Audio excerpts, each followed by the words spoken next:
Welcome to Accounting Shorts with Zile. Okay, on today's episode of Accounting Shorts with CK, I want to make a short video on markup. Now, what is the markup? The markup is what you add to what the goods cost you to get your selling price, right? So it's cost plus your markup equals to selling price. Now, why is this important? Why is it important that you know what a markup is, the cost is, the selling price? This type of question in grade 12 accounting comes up in inventory, manufacturing, and also companies do adjustment. Like there's no way you're gonna miss a question where you have to use the markup to calculate cost or selling price or gross profit. So this is very important.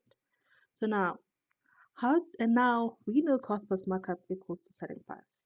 But then what's another interesting thing that we know? Selling price minus cost equals to your gross profit. So you could say markup in a sense is your gross profit.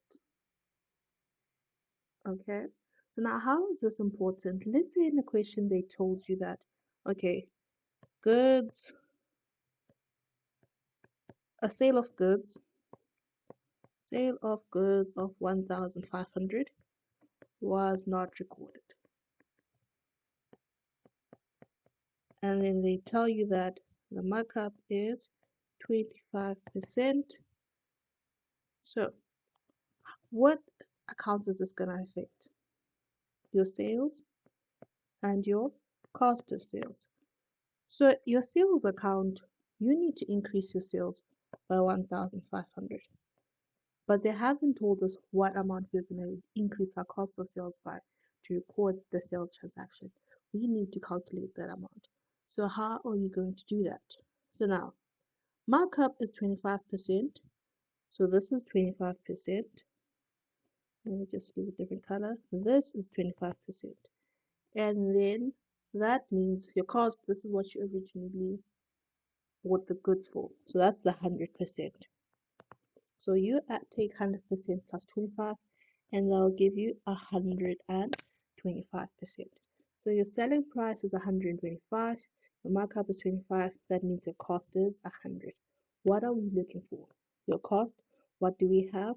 The markup percentage, we also have the selling price percentage and the selling price itself. So that means we can calculate our cost. So to get our cost, what do?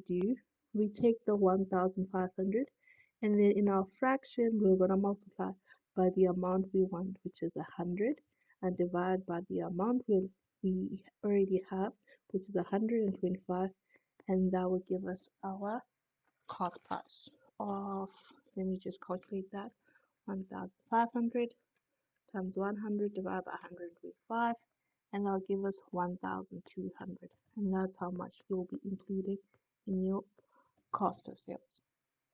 So it's just a variation of that. You use what you have to find what you are looking for. I hope this helps out, and if you have any questions, type down in the comments.